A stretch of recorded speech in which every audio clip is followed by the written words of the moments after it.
Gracias al pastor Moisés Morales, ¿verdad? Morales y moral. Yo tengo que cuidar más la moral porque solo tengo una. Si la pierdo me quedo en el aire, ¿verdad? Pero no somos familia, pero es como si fuéramos padre e hijo desde que nos conocimos y en Cristo Jesús. Todos somos hermanos, ¿verdad? Amén. Siempre lo repito, hermano de sangre, recuerde. ¿De cuál sangre? Mire qué bien, de la sangre que se derramó en la cruz del Calvario. Eso es más que todos los vínculos que haya en este mundo. Yo tengo familia que no se entregó al Señor y la única vez que fui a Cuba no sabía ni qué hablar con ellos porque cualquier cosa casi les ofendía. Pero cuando estamos entre los hermanos de la fe hablamos y a veces hasta discutimos, ¿verdad? Nos sentimos como más en confianza, Y yo les quiero decir que yo predico porque me he dedicado toda la vida al estudio de este libro maravilloso. Y he encontrado aquí la gran verdad, que es nuestro Dios, ¿verdad? En el principio, ¿cómo comienza? En el principio, Dios. Ese es en el principio, Dios. Ahí están respondidas todas las interrogantes humanas. En ese primer versículo están respondidas todas las interrogantes humanas, todas las filosofías humanas están contrarrestadas allí. Porque los hombres con sus filosofías pasan y no se ponen de acuerdo. Cuando me ha tocado estudiar filosofía, usted ve una corriente, otra corriente, y una se opone con la otra y tú dices, ¿quién tiene razón? Aún en psicología son tantas teorías, muchas de ellas en conflicto. Y no digo que no sea buena la psicología, porque es una de las ramas de los campos del saber que más me gusta, el estudio de la mente humana. Pero realmente el único que conoce verdaderamente la mente humana, ¿quién es? Es Dios. Es el único. Porque hasta ni nosotros mismos nos conocemos del todo. ¿Será que nos conocemos del todo? Y eso que queremos conocer a la pareja, nos afanamos por conocer al cónyuge, y si nos termináramos de conocer nosotros mismos, ya eso sería bastante, ¿verdad? Y yo me pregunto, ¿y será que somos los mismos cuando somos niños y cuando somos adolescentes y cuando somos jóvenes? ¿Será que somos los mismos y pensamos igual? Mire qué bien son ustedes. Ustedes responden todas las preguntas con una sabiduría tremenda. Vale la pena hablarle a un público como este. ¿Cambiamos los seres humanos o no cambiamos? Porque si no, la psicología no tendría derecho a existir. Si no hubiera cambios, ¿para qué tener personas estudiando y ofreciendo terapias y ofreciendo consejerías, consultas? ¿Han oído ustedes gente que dice, los seres humanos no cambian? ¿Han oído eso? Sí. Y cuando alguien cree así, lo más probable es que no va a cambiar. Pero si alguien cree en los cambios, es más probable que sí va a cambiar, ¿ven? Eso depende de ti. Por eso Jesús, cuando estaba en el mundo, no ha habido un predicador más famoso que Cristo. No lo ha habido ni lo va a haber. Pero esta noche Él está aquí. ¿Está aquí o no está aquí? Y por eso es que yo predico. Yo siento la fuerza, la compañía del Señor por dos razones. Porque ustedes están aquí, porque ustedes no están aquí. Se acaba la predicación, ustedes todos se van, ya me quedo predicándole a las bancas nada más, ¿verdad? Yo tengo una predicadora que es mi amiga y mujeres también salen buenas predicadoras y yo me acuerdo un día había una que quería predicar y me dice, no encuentro dónde predicar, digo, te voy a dar en mi iglesia, yo estaba de pastor, ven a predicar, si tú quieres predicar, y venía poca gente. Y yo, a veces las campañas prueban no solo la fe de ustedes, prueban nuestra propia fe. Y recuerdo un día que llegamos ella y yo y todavía no había llegado nadie. Y ella me dijo, y dígole, no, pero llegarán personas. Y ella me dijo, un día, mientras el mundo se va aproximando a su fin, un día puede ser que demos una campaña y solo estemos tú y yo, me dijo. Pero todavía la voy a dar. Eso fue lo que más me gustó, me dijo, y solo estaremos tú y yo, pero todavía la voy a dar. Y después que terminó la campaña y se entregaron al Señor 3 o 4 personas, o pues, tal vez más, Al final se entregaron un grupo de personas al Señor. Y se abrió una posición en Radio Mundial Adventista y ella aplicó, solicitó. Y entonces le dijeron, tienes que tener experiencia de aunque sea una campaña. Y era la campaña que yo le había dado, la única. Después yo quería poner una estación de radio y ella me mandó un cheque. ¿Saben de cuánto me mandó el cheque? Usted ve que yo no tengo dinero, pero yo he recogido dinero para la obra de Dios. Para mí no. Me mandó un cheque de $65,000 para una estación de radio allá en Kansas City, Missouri. Y ella me dijo, porque yo hablé con mi jefe y le dije, por causa de él yo estoy aquí. Porque cuando yo busqué entre todos los pastores que me dieran una campaña, él me la dio. Y a ustedes me entrevistaron y me dijeron, tienes que tener experiencia de al menos una campaña. Y cuando fuimos a Radio, ellos me llevaron a mí a Papúa Nueva Guinea y ahí se bautizaron 300,000 personas. Pero no es más una campaña porque se bauticen 300,000 personas que porque se bautice una. Porque Pedro predicó un sermón y se bautizaron 3,000 y vino el eunuco etíope y en el desierto encontró un etíope y también se entregó al Señor. Y el pobre Noé se pasó 120 años predicando y la Biblia no lo presenta como un mal predicador, ¿verdad? Que no era un mal predicador. Predicó el mensaje. Dice la Biblia que fue un pregonero de justicia. ¿Y cuántos entraron con él en el arca? Nada, su familia. Su familia. 8 personas. ¿Ve? Pero él no fue un predicador triste, porque él cumplió el mandato que el Señor le dio. La Biblia dice que la palabra de Dios no vuelve vacía. Y Cristo es el más grande de todos los predicadores. Y hasta la Biblia dice que a los suyos vino y los suyos no lo recibieron. Wow, hermana, usted sí que se la sabe. No lo recibieron. Porque el mensaje depende de la respuesta humana y esa respuesta humana depende de ti. Eso depende de cada uno de ustedes. Y nosotros estamos ayudándoles para que ustedes tomen una decisión esta semana. Porque lo más probable es que si no toman esa decisión, y esto no es profecía, yo no soy profeta, yo soy predicador. Pero en los modelos que se observan en los seres humanos, cuando los seres humanos no toman una decisión en caliente, después comienzan ¿a qué? A echar para atrás, a enfriarse. Y lo más bonito del ser humano es motivarse, y en grupo uno se motiva, y luego el Espíritu Santo obra de una manera poderosa, pero siempre recuerda las palabras que hemos venido trabajando del famoso coyotito, ¿verdad? No se lo dejes todo a Dios. Pon también tú algo de tu parte. Siento que no hay dos pantallas, hubiera querido que hubiera dos, pero la pantalla no es todo, ¿verdad? ¿Cómo conseguir la paz personal? Porque lo más grande de la paz, hoy en día hay presidentes que quieren conseguir la paz del mundo y a veces la quieren conseguir peleando y gritando, imponiendo sus ideas. Oye, así es fácil conseguir la paz, ¿verdad? Porque los grandes callan a los más débiles. Pero yo creo que la paz no tiene que ver con que cesen las guerras. Porque podrían cesar las guerras, tal vez porque alguien a la fuerza hizo que cesaran las guerras. Yo me acuerdo de mi padre, a veces cuando éramos 8 hermanos, ¿verdad? Y nos poníamos a discutir entre nosotros. Y cuando mi padre llegaba nos callábamos todos, porque mi padre sí, ¿verdad? Que tiraba del cinto y repartía cintazos. Dice mi padre, como sé que me van a engañar, reparto cintazos parejos para todo el mundo. Yo no estoy resentido de mi papá, porque hoy hay hijos que están resentidos de los padres porque dicen que les pegaron, pero yo les voy a decir la verdad, en la época mía los padres pegaban. Y hoy he estudiado en psicología de que, bueno, aquí en Estados Unidos que se dice que está prohibido el castigo físico. Bueno, no del todo. Se dice que está prohibido dejar marcas. Pero yo no recomiendo el castigo físico porque es fácil dejar marcas. Y eso se considera un crimen.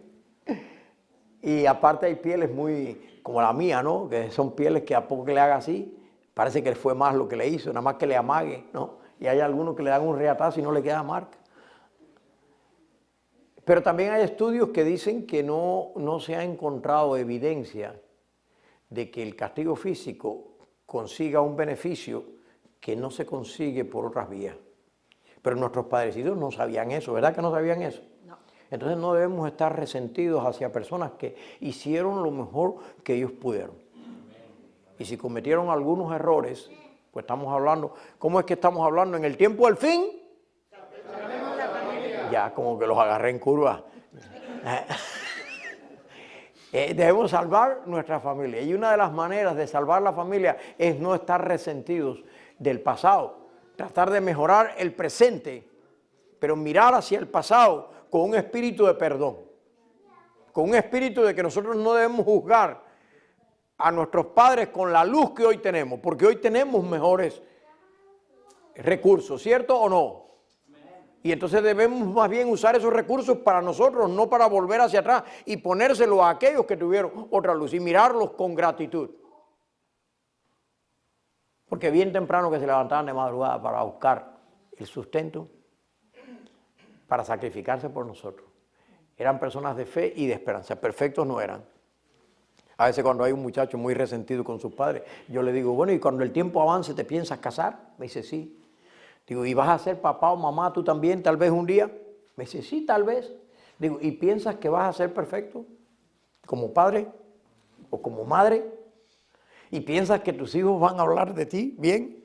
Yo creía que mis hijas, yo decía, yo debo ser uno de los mejores padres del mundo. No me voy a creer que soy el mejor, pero fíjese que uno tiene orgullo, ¿verdad? Yo creía que yo era humilde, pero yo decía, yo creo que voy a ser uno de los mejores padres del mundo.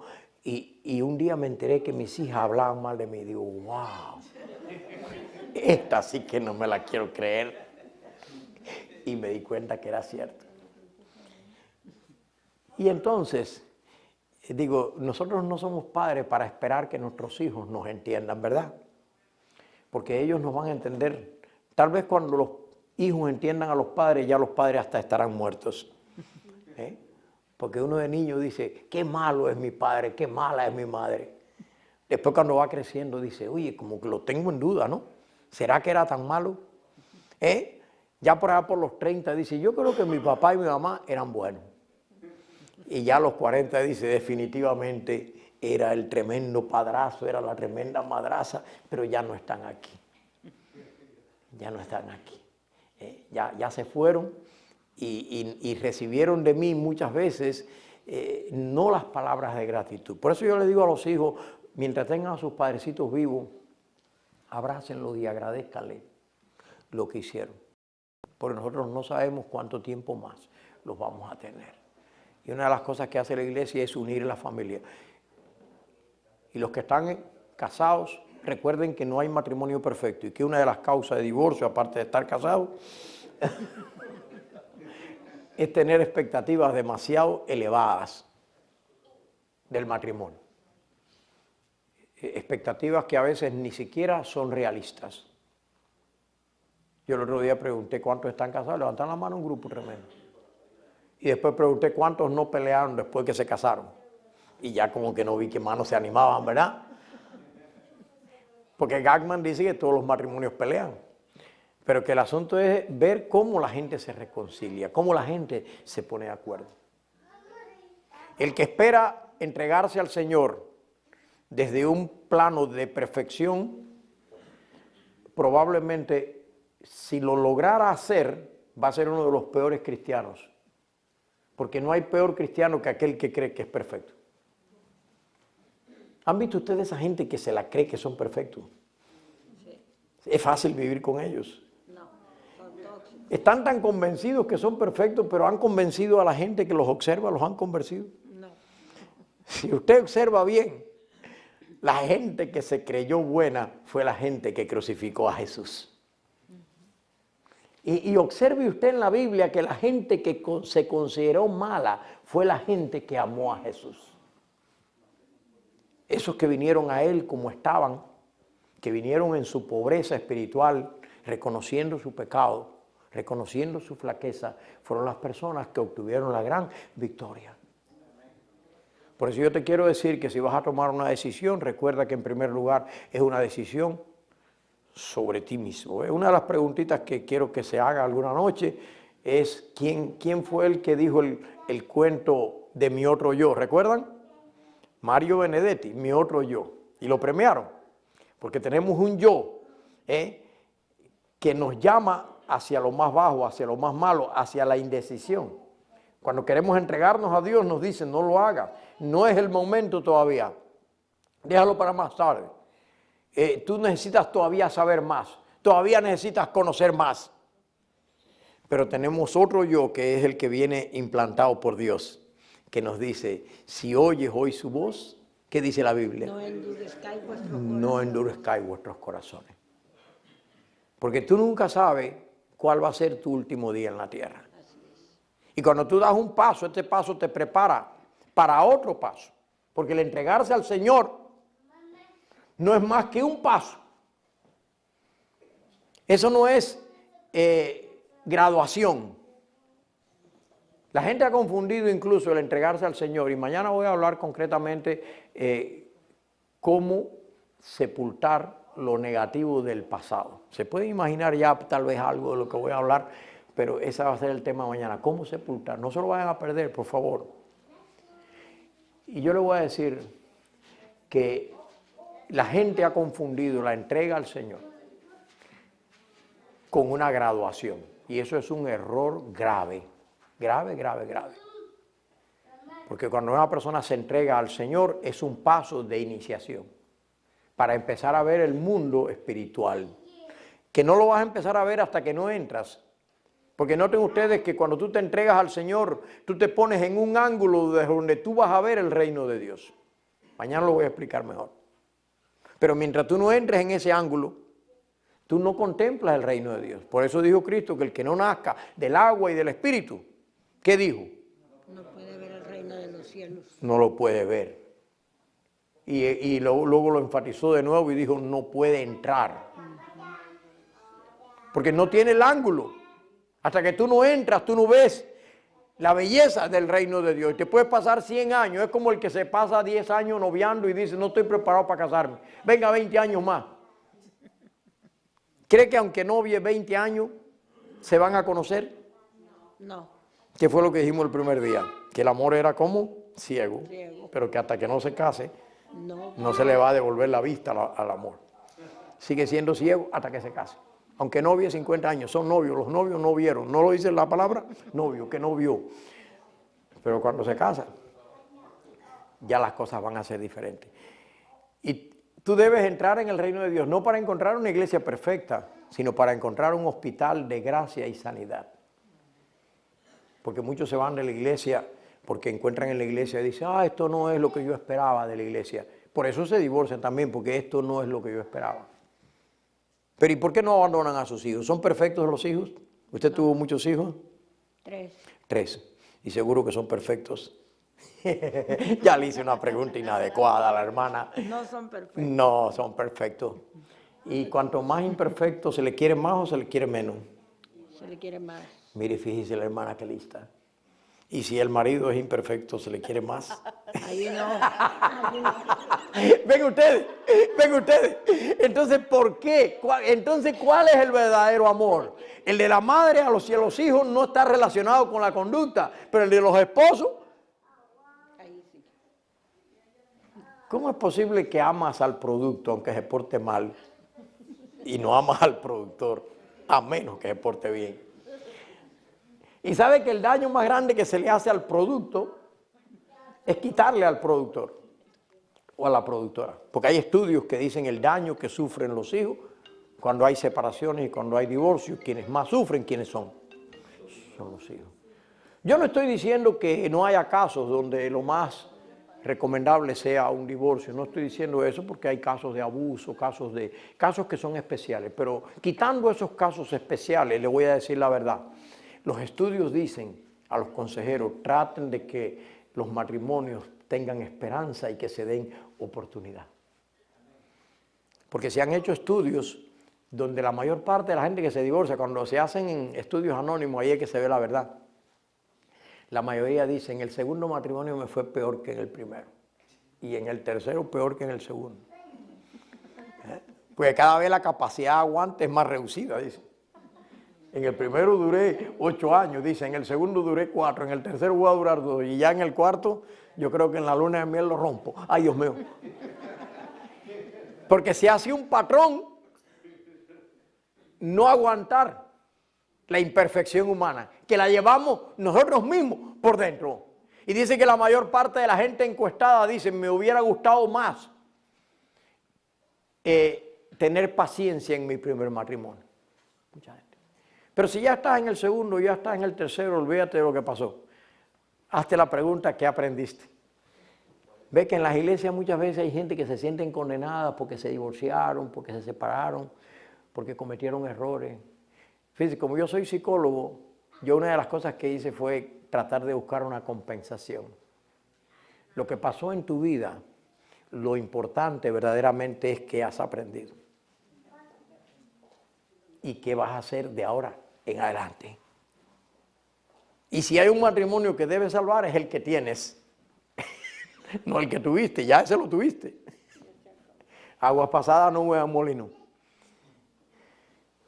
Pero quiero que vean el matrimonio como un lugar para trabajar juntos, como la familia, y que vean la iglesia también como un lugar para juntos trabajar, sin esperar de la iglesia la perfección. Porque si yo les digo a ustedes, entren a la iglesia, mire esta iglesia del monte, ¿saben ustedes qué? Es perfecta. Su pastor, su esposa.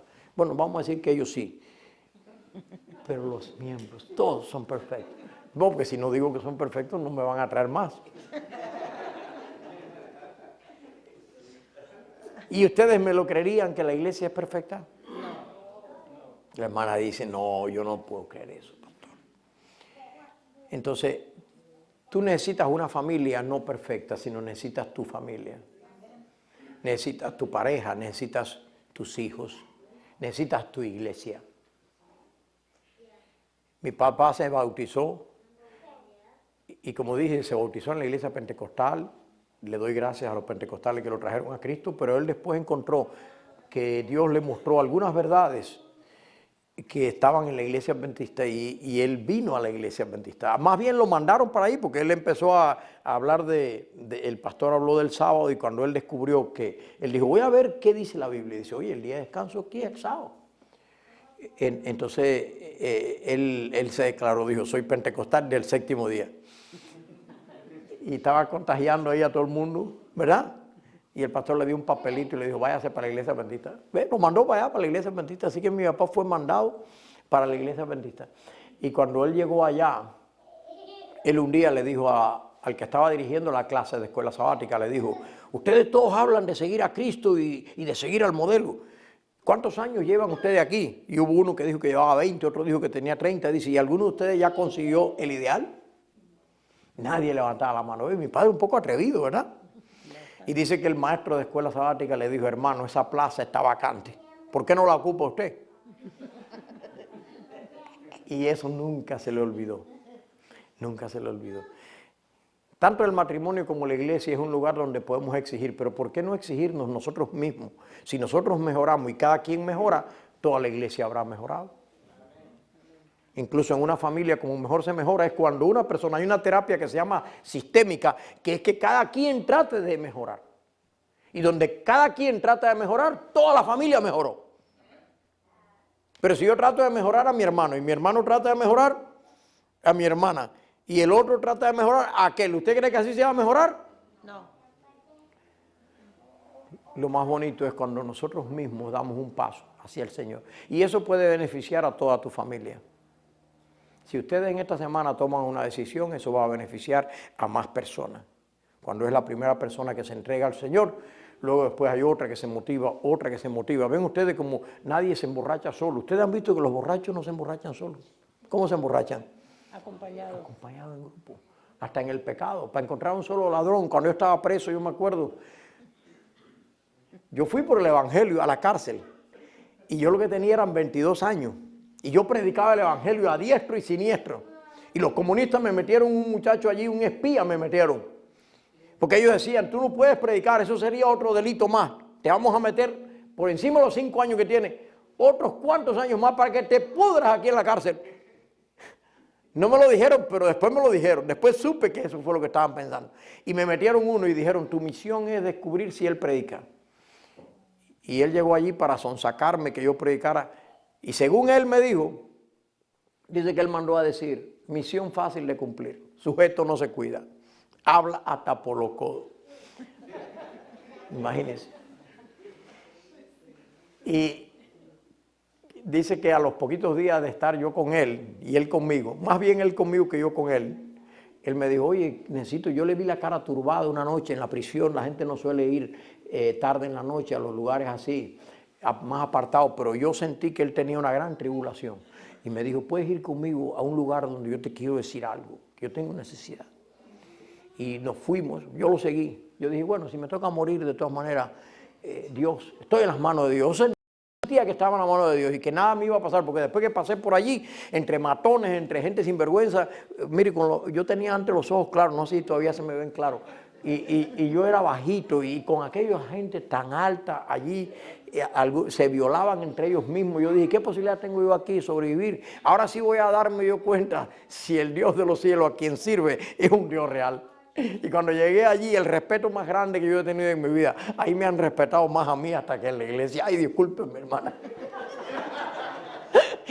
Yo le digo a usted, la manera como a mí me trataron en la prisión, ese es el milagro más grande de Dios. Y yo lo único que hacía era hablar de Dios. Dios me dijo, habla, testifica de que por quién tú estás aquí.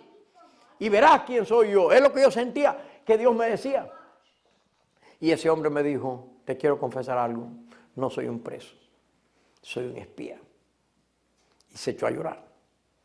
Y yo vine aquí a descubrir que tú hablabas del Evangelio. Y ahora yo creo lo mismo que tú. Amén. Se echó a llorar. Me dijo, y si nos descubren, nos matan a los dos. A los dos nos matan. Y digo yo, no, pero el Dios que me trajo aquí es Dios de vivos, no de muertos. Amén. Y Él tiene una misión para nosotros. Y yo lo abracé. Y Él me dijo, tú tienes que orar por mí para que yo pueda un día entregarme al Señor de una manera pública. Porque si ahora mismo lo hago, me matan. ¿Cuántos discípulos del Señor, verdad, que hubieran querido confesar públicamente? Pero tú tienes la oportunidad de hacerlo.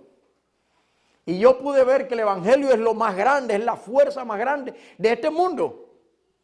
Yo no solo predico porque lo leí en la Biblia, lo he leído en la Biblia, aprendí el griego, el hebreo, lo enseño. Pero lo más lindo es la experiencia que yo he tenido con mi Dios.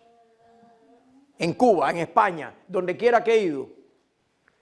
El haberme entregado a Dios, el caminar por fe, nunca doy un paso sabiendo lo que va a pasar, sino es un paso de fe. Donde confío en el Señor, solo Él sabe lo que va a pasar. ¿Crees que cuando yo vine aquí a esta campaña sabía lo que iba a pasar? ¿Crees que yo estoy sabiendo lo que va a pasar? Yo no soy adivino. Simplemente hago lo que hizo Noé, lo que hizo Jesús, lo que hicieron los predicadores de la historia que cumplieron con dar el mensaje de Dios. ¿Cómo conseguir la paz personal? Anoche les dije que iba... Tal vez ni esta noche lo voy a hacer, pero si quiere que le diga esto como padres que ustedes son, este es un estudio que nosotros hicimos y nosotros vimos que los jóvenes tardan más en tener la sexualidad, lo reservan más para el matrimonio cuando estos parámetros de acá se cumplen.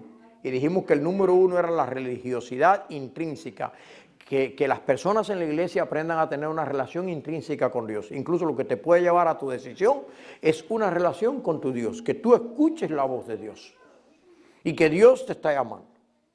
Y que tú sigas a Dios por encima de todas las voces de este mundo, incluida tu propia voz. Porque el propio apóstol Pablo, imagínense un hombre, ¿qué preparación tenía para entregarse al Señor? Un hombre que iba a matar cristianos por el camino a Damasco. ¿Qué preparación pudo haber tenido ese hombre que por el camino a Damasco se le aparece el Señor y le dice, Saulo, Saulo, ¿por qué tú me persigues?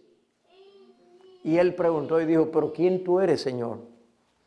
Y él le dijo, soy Jesús a quien tú persigues. Dura cosa te es dar cosas contra el aguijón. Y fíjese, la más grande de todas las preguntas que yo he encontrado en la Biblia es esa. Señor, ¿qué quieres que haga? En el suelo, tirado en el suelo, ante el resplandor de la gloria de Dios. ¿Qué tú quieres que yo haga, Señor?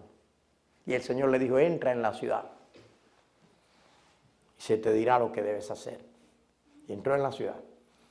Y llegó un hombre a quien Dios mandó Que cuando el Señor le dijo, ve allá donde está Saulo, dijo, Señor, ¿cómo me mandas donde está Saulo? Si ese es el que mata a los cristianos como yo. Ve allá, que nada te va a pasar. Y llegó y le dijo, hermano Saulo, el Señor que te apareció por el camino me envió para que recibas la vista y seas lleno del Espíritu Santo. Y lo miró así, le dijo, ¿y por qué te detienes? Fíjese de clase de pregunta, ¿por qué te detienes? Levántate y bautízate, confesando sus pecados. Porque la Biblia dice que es cuando nosotros nos entregamos al Señor que los pecados realmente son sepultados. Y dice que es allí cuando recibimos la unción especial del Santo Espíritu de Dios. Mañana lo voy a hablar en más detalle.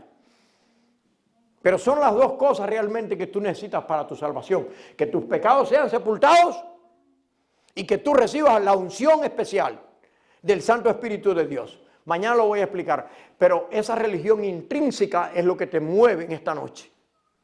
Que tú quieres estar conectado con Dios. Y Él va a guiar tu vida con todos tus problemas, con todas tus dificultades. No esperes que los problemas se resuelvan solos. Ponte en el perímetro de Dios y verás cómo Dios trae una solución para cada problema que nosotros tengamos. Pero mire, esas tres cosillas las medimos. Paternidad autoritativa, permisiva y autoritaria. ¿Cuál creen ustedes que fue con la que nos criaron a nosotros? ¿Autoritaria? Autoritaria. ¿Verdad que sí? Sí. Nos daban el reatazo y después nos explicaban. A veces ni nos explicaban. No. Mi padre decía, si con el primer golpe no sabes por qué fue, te doy otro. Hasta que tú me digas qué hiciste. Yo no te voy a decir qué hiciste. Fíjese qué método. Mi padre decía, dime qué hiciste, porque tú tienes que saber por qué te estoy dando. Yo no lo critico, pero ese método no es el más recomendable hoy. Autoritario, porque se doblegan los más cobardes así. Tal vez yo era de los más cobardes. Rápido me doblegaba. Yo decía, vienen con el cinto, déjame llorar antes que me den. Al primer cintazo lloro y ya se calman y no me dan más. Un día se me fue el llanto antes del primer cintazo. Ese día fue cuando más me pegaron. Me dijeron, listo que eres. Fíjate cómo estás llorando y todavía no se te ha pegado. Porque se me adelantó el llanto. Pero yo tenía un hermano que no lloraba ni aunque le dieran. Y lo tenían en el suelo. Y decía mi padre, hasta que no llore. Y él decía, yo no lloro, mátenme ya de una vez, si estorbo en esta casa, mátenme, no voy a llorar. Y yo decía, yo lloraría por él porque lo liberen nada más. Yo lloraría por él. Entonces, el método autoritario crea rebeldía en aquellos que son más de un temperamento así un poco más hiperactivo, crea rebeldía. Y se ponen al tú por tú. Y cada vez los revela más. Hasta un burro. ¿Ve que han visto ustedes gente que le da palo a los burros? Y cuando el burro cae al suelo, a palo ya no hay quien lo levante. Ese burro ya se emburró y no hay quien lo levante. Y si pega una patada al dueño, le saca todos los dientes, lo manda directo al dentista que le pongan una prótesis. Porque ya se puso rebelde. Entonces, el método permisivo, cuando muchos vinimos de México huyendo de nuestras casas, fíjense que mucha gente, hay estudios que dicen, vamos a decir que ustedes no, pero hay gente que vinieron de sus países, huyendo de la situación que tenían en casa. Mi supervisor en psicología, llorando un día, él se entregó a Cristo también, yo lo ayudé a él se entregó a Cristo también. Y él me dijo, ¿sabes por qué yo me fui de mi casa y pasé el Río Grande? Porque más grandes eran los problemas que había en mi casa. Y un día mi padre golpeó tanto a mi hermana delante de mí y yo no pude resistir y salí huyendo y pasé el río y vine para acá. Dice, después que yo acá triunfé, fui allá una vez y mi padre se había bautizado en la iglesia adventista. Y me puse a observar y vi cómo todo había cambiado en su vida. Y él me dijo, por eso yo me entregué a esta iglesia. Me hizo esa historia. Pero no es la iglesia, es el Señor.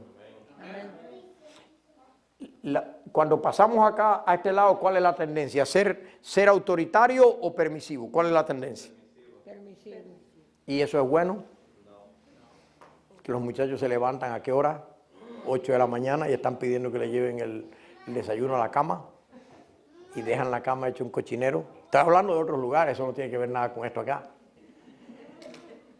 Y que le paguen todo, que le compren celular, que le compren todo y le pagan las carreras y después ni las ejercen.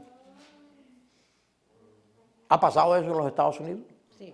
¿Y están contentos con sus padres esos que le han pagado todo? Están amargados. Están amargados. Ven ustedes, tengan cuidado con el método permisivo, porque crea hijos irresponsables. Yo le estoy diciendo eso a los hijos para que cada uno de nosotros tomemos responsabilidad de nuestras vidas. Entonces el mejor método es el método autoritativo. Autoritativo es que los padres tienen la autoridad. No renuncies a la autoridad. No renuncies a la autoridad. Pero úsala para beneficiarlos a ellos. Usa la autoridad para dialogar con ellos. Pregúntale qué quieren estudiar. Pregúntale qué les gusta. Hasta para comer es bueno preguntarle qué les gusta comer. A mi padre una vez se le metió en la cabeza, hacían un dulce de, ¿cómo se dice? ¿Cómo le llama? En Cuba le llaman boniato. Aquí le llaman, como ustedes le llaman, camote, ¿ve? Camote es riquísimo. Pero a mí un día me dijeron, te vas a comer el dulce camote a la fuerza. Y me dieron unos cintazos para que me comiera aquel dulce. Y yo al rato estaba vomita y vomita y vomita. Y todavía cuando yo veo el dulce camote, a mí se me hace como que voy a vomitar. Entonces, recuerden ustedes que nuestros hijos no debemos obligarlos. Pero sí debemos tener autoridad compartida con ellos para beneficiarles. Y entonces esos hijos autoritativos, que se criaron con el método autoritativo y que tuvieron una relación intrínseca con Dios, son los que tomaron las mejores decisiones en el matrimonio. Por eso las abuelitas tenían razón cuando ven a la novia, a la nieta o al nieto y le dice, ¿de qué familia es el novio? Y ella dice, no, yo no me voy a casar con la familia, es con el novio que me voy a casar. Pero todavía la abuelita dice, de todas maneras quiero saber de qué familia viene. Porque todo el mundo sabe que los patrones de la familia influyen. Pero tú puedes ser la primera persona que ayude a tener una mejor familia y a cambiar el patrón negativo que haya en positivo. Hay padres que están en la iglesia y sus hijos se apartaron. No quiero que levanten la mano. Pero en casi todas las iglesias las hay. ¿Cómo se sienten esos padres? ¿Se sienten a veces culpables? Miren, no se sientan culpables, yo les voy a decir la verdad. En el cielo a Dios se le apartaron la tercera parte de los ángeles. Porque Dios nos dio el libre albedrío. En la Biblia, si a mí me preguntan que si los padres determinan por los hijos, ¿cuál sería la respuesta? ¿Cuál sería la respuesta? Hermana, diga lo que usted está convencida. Los padres no determinan por los hijos. Y le voy a poner el ejemplo. ¿Fue Samuel bueno o fue malo? ¿Y cómo fueron sus hijos? Malo. Y si yo le voy a preguntar a usted, ¿el rey Ezequías fue bueno o fue malo? Un rey bueno. Y de ahí salió el impío Manasés. Y él fue bueno y él vino del impío Acaz. ¿Por qué del impío Acaz salió Ezequías bueno? Y de Ezequías bueno salió Manasés malo. Y de Manasés malo salió otro malo, Amón. Y de ahí salió luego el buen rey Josías. Y del buen rey Josías salieron hijos que eran casi demonios. Sedequías, Joacín, llevaron el país a la derrota total. Lo que sí es verdad es que las personas influimos. Eso sí está bien, ¿verdad? Que los padres influimos, pero no determinamos. Y lo que está sucediendo en esta semana, solo tú lo puedes determinar. Y por eso quiero que ustedes vean, mire, vean la gráfica allí para que ustedes vean. El método que más ayudó fue el autoritativo. Miren ustedes, esos son los que tomaron mejores decisiones para sus vidas y en sus matrimonios. Pero el método permisivo, acá abajito está, al lado. Y el autoritario, el peor de todos. Bueno, permisivo, el peor. Y autoritario, ahí está. En algunas cosas uno es mejor, otro es peor, pero no son buenos métodos. Pero traten de combinar, cambiar su estilo de paternidad si ustedes quieren ayudar grandemente a sus hijos. Ahora, cuando Adán y Eva, que fueron una pareja, se rebelaron contra Dios, y noten que ellos tomaron una mala decisión, fue una mala decisión de pareja, que juntos, primero, ¿quién fue quien decidió primero desobedecer a Dios? Ay, disculpen las damas, ¿verdad? Como que la pregunta es obvia. Fue Eva la primera, ¿verdad? Las mujeres son valientes, ¿verdad? Pero observe usted una cosa. Adán fue bueno. Porque Adán dijo, oh wow, pecó mi mujer, perder al amor de mi vida. Y entonces pecó por amor a Eva. Pero cuando Dios vino preguntando qué fue lo que pasó, la tiró para adelante como un carrito helado. La mujer que me dice. No es que tú la amabas. ¿Ven ustedes cómo el pecado crea problemas en el matrimonio? No hay un verdadero amor sin Dios. El único que puede restablecer el verdadero amor es Dios. Si usted se entrega a Dios, su relación matrimonial va a mejorar. ¿Sabe que hay estudios que dicen que cuando las personas se acercan a Dios, hasta su relación íntima va a ser más profunda cuando las personas se entregan a Dios? En el mundo hay más superficialidad. Incluso el amor no tiene que ver con que si tienes más libras más, libras menos. Yo le digo a mi esposa ha estado delgada, ha estado con más peso, y yo le digo, por mí no lo hagas. Si tú quieres hacer ejercicio, hazlo por ti, por tu salud. Pero yo lo que te quiero, que es mucho, no tiene que ver con cuántas libras pesas. Cuando estabas delgada yo decía, ay, qué rico, ¿verdad? Un caldo de los huesos. Pero cuando tenías más peso yo llegaba con frío y decía, oye, qué rico, cómo se me quita el frío aquí, eres como una estufa para mí. Es decir, yo no noté diferencia, porque lo que tú amas es la persona como tal. ¿Quiere que se lo demuestre con ejemplo? ¿Dónde están los cuerpos más lindos del mundo? Los más esculturales. Por aquí cerca andan por Hollywood, ¿verdad? ¿Será que ahí es donde menos divorcio hay? Hay más. Esos cuerpos tan esculturales que los hicieron en los quirófanos, ¿verdad? Se los mandaron a hacer. Los mandaron a hacer. ¿Y será que hay menos divorcio? ¿Será que hay menos suicidio? Porque ahí hay un índice elevadísimo de suicidio. Salomón tenía una sola mujer cuando escribió el Cantar de los Cantares, y la miró así, le tiró un piropo y le dijo, tu vientre como un montón de trigo, ¿eh? Debe estar gordita, ¿no? Y le miró la cara y le dijo, tu cara como cacho de granada. Yo pienso que tenía un acné que la estaba matando, ¿verdad? Pero él lo miró como cachos de granada. Porque el amor no depende de las libras, ni depende de esto, ni depende de aquello. Depende de la unión de dos corazones y de que Dios esté en medio de ellos. De eso es de lo que depende. Y todavía te voy a decir más. Cuando tuvo 1000 mujeres, escogidas tal vez, entonces ya no escribió el Cantar de los Cantares. Yo creo que lo que escribió fue Lamentaciones, ¿verdad? Fueron los años más terribles de su vida. Dice que las mujeres torcieron su corazón. Ten cuidado de andar buscando placeres de este mundo creyendo que tú vas a aumentar tu felicidad. Porque la verdadera felicidad está en el diseño que Dios creó, hombre y mujer. Para hacer un matrimonio, para levantar una familia, para pertenecer a la iglesia del Señor. Mire lo que el Señor dijo, yo te voy a resolver tu problema.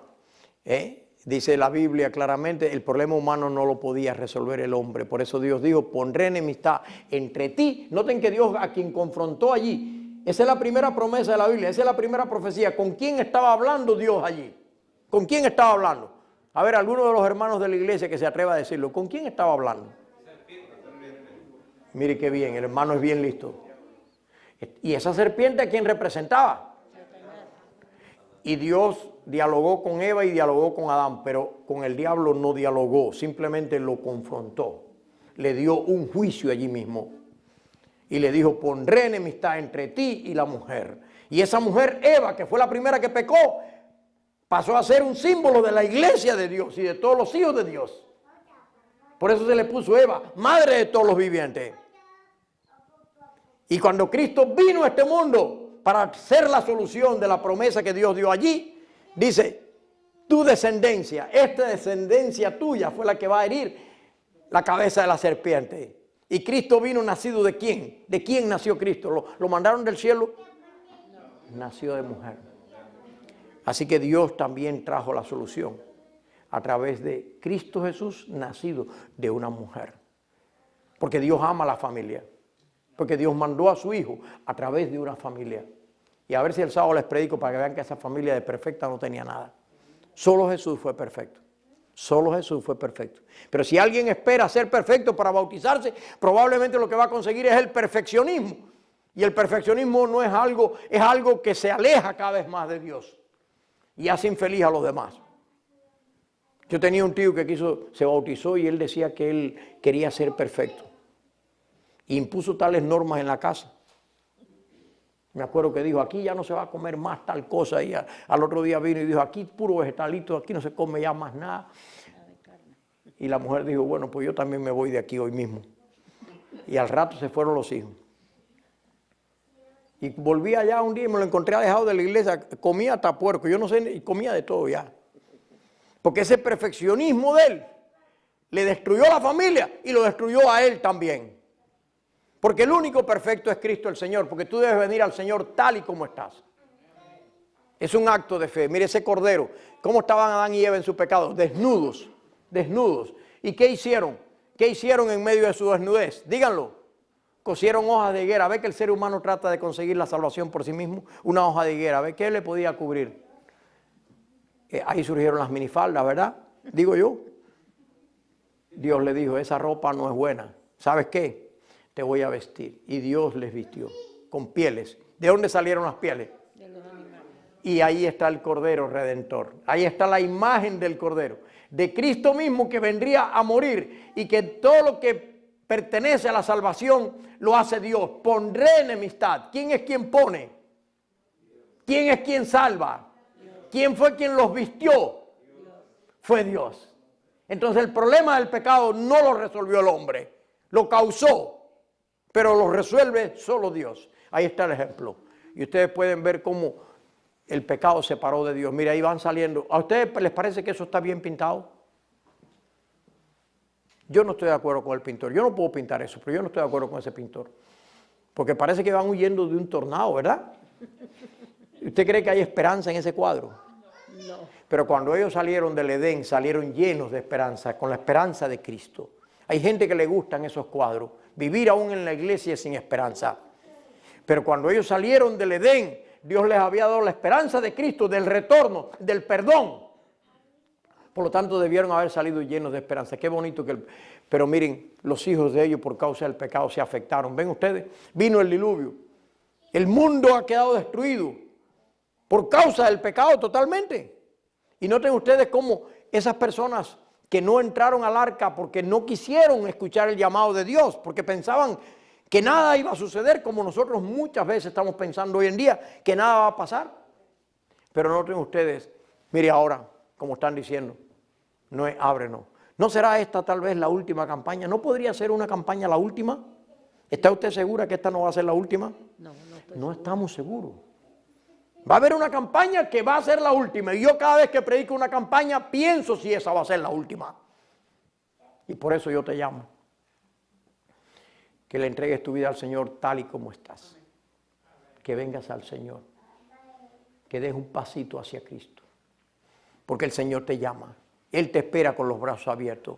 No hay cosa más triste que aquellas cosas que pudieron ser y no fueron.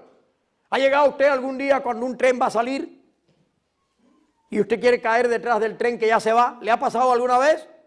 Y dicen que el Señor corría y corría y corría, y los niños que observan, el niño observó al Señor, y por más que el Señor corrió, el tren avanzó más que él. Y el Señor dijo, el niño estaba mirando y el Señor le dijo, yo sé por qué no lo agarré, porque no corrí lo suficientemente rápido. Quería quedar bien con el niño, pero los niños son listos. El niño le dijo, Señor, usted corrió lo suficientemente rápido, usted ya no pudo correr más. Usted lo que no corrió lo suficientemente a tiempo. Le dijo el niño. Cuando Cristo venga en gloria o cuando la gracia se cierre en este mundo, muchos van a venir corriendo. La campaña no la voy a hacer yo, la van a hacer los impenitentes. Y vendrán corriendo para que los bauticemos, para entregarse al Señor. ¿No dice eso la Biblia? Vendrán corriendo y nos rogarán. Y miraremos que ya las aguas están convertidas en sangre. Y que nada ya podemos hacer. Hoy soy yo el que hago la campaña. Quiero que escuchen esta voz de un amigo. Te puedes poner de pie a medida que lo sientes, especialmente aquellos que están acercándose al Señor en estos días, que tú le quieres dar a Dios tu vida, tal y como estás. El Señor quiere hacer algo grande en tu vida, pero tú le puedes dar tu vida tal y como estás. Él es el que se puede encargar, el único que puede transformar corazones es Él, cuando tú te acercas a Él. ¿Quién quiere ponerse de pie en esta noche? Yo te venía echando de menos. Yo te venía echando de menos. Yo quiero felicitarte grandemente. Quiero felicitarle grandemente.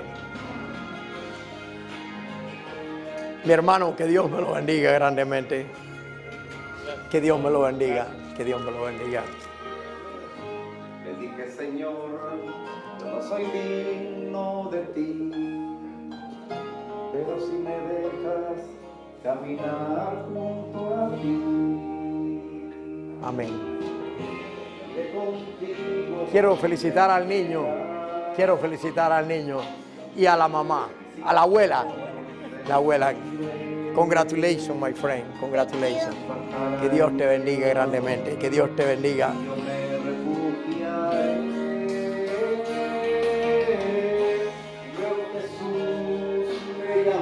Qué linda se ve la iglesia cuando respondemos al llamado de Dios. ¿Quién más se pone de pie en esta noche? Un llamado de fe, un llamado de fe, un pasito de fe hacia el Señor. Es la fe la que mueve las montañas. Brian, te quiero felicitar. Grandemente te quiero felicitar. Yo cuando vi a Brian vestido la primera vez, yo creía que era el primer anciano de la iglesia. Y después cuando supe que estaba todavía dando algún pasito, digo, pero ¿cómo puede hacer? Pero te quiero felicitar. El Señor te recibe con los brazos abiertos. Te quiero felicitar.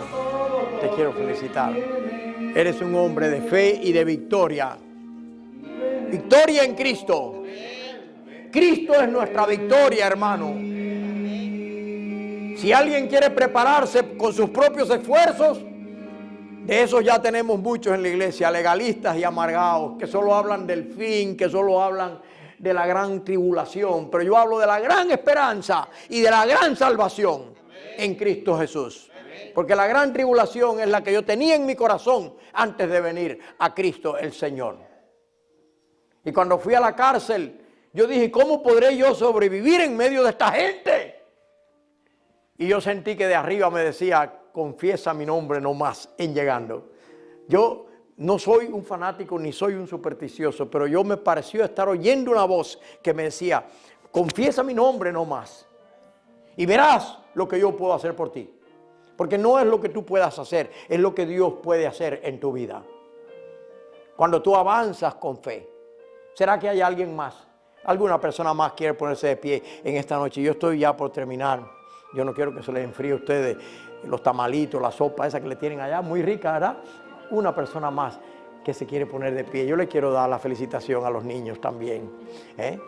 Y mañana les voy a hablar para que ustedes vean que no tengan miedo de que sus niños se les bauticen temprano. Porque esas son las mejores edades de la vida. Los estudios científicos lo dicen. Cuando ya mi mente no funcione bien, voy a volver a los 6 años, a los 7 años. Esas son las cosas que no se nos olvidan. Pregúnteme cuál fue mi primera maestra en la escuela, que se lo voy a decir. Eloísa, en preescolar. Pregúnteme cuál fue la maestra cuando estuve en 12 grados o cuando estaba en la universidad, ya no me acuerdo. Porque las cosas se nos olvidan, las que no se nos olvidan es de cuando éramos niños tiernos. Esos recuerdos quedan para siempre. No tengas temor de entregar a tus hijos al Señor temprano. ¿Hay alguien más que se quiere poner de pie esta noche? Una persona más. Felicitaciones. Una persona más se quisiera levantar en esta noche. Cristo está aquí. Cristo te llama. Cristo te espera con los brazos abiertos. Y yo quiero felicitarte grandemente. Y yo quiero felicitarte porque estás acompañando a tu papá. Y qué lindo cuando toda la familia se entrega al Señor. Esto no va por edades, hermano. Cristo dijo, dejad a los niños venir a mí. De ellos es el reino de los cielos. Un ladrón moribundo en la cruz, ¿verdad? Se aferró de un Salvador también moribundo. ¿Qué hubiera pasado con ese ladrón? Si hubiera dicho, ay, con estos dolores tan fuertes que tengo, con esta pena, con estos retortijones, ¿cómo me puedo acercar al Señor? Y miró al Señor, moribundo también el Señor, y le dijo, cuando vengas en tu reino, acuérdate de mí. Ni siquiera confesó pecado. Algunos de nosotros decimos hay que confesar listas de pecados. Pero ¿dónde está la lista del ladrón? de tanto que había hecho, algo se le iba a olvidar, pero solo miró al Señor. Y dice la Biblia, mirad a mí y sed salvo todos los términos de la tierra. El que cree en mí será salvo. Y el Señor le respondió y le dijo, de cierto, ¿cómo le llamamos a ese ladrón? ¿Cómo le llamamos? ¿Ladrón qué? Ladrón arrepentido. Usted es un buen teólogo, porque algunos le llaman el ladrón bueno. Ladrón bueno no hay. Si hubiera sido bueno no lo hubieran llevado. Él mismo dijo, nosotros justamente padecemos. Pero ¿cuál es la diferencia entre un ladrón y el otro? Que uno se arrepintió y el otro no se arrepintió.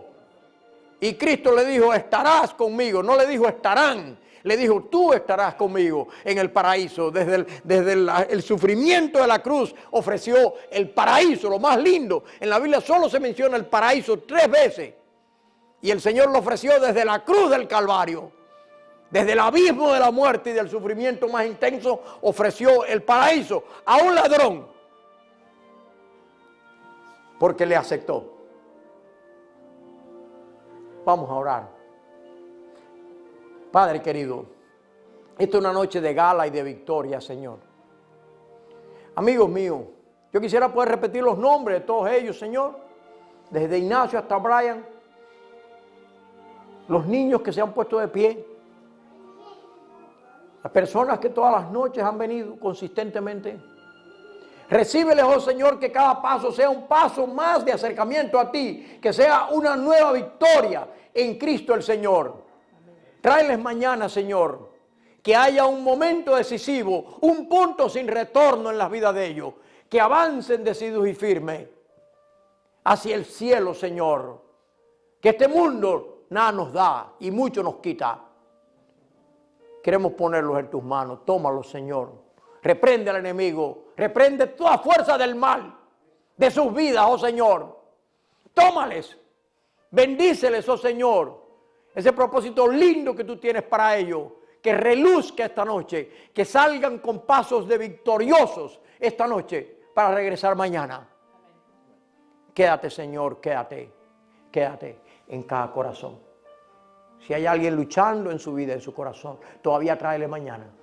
Por Cristo lo pedimos. Amén. Muchísimas gracias. Muchísimas gracias.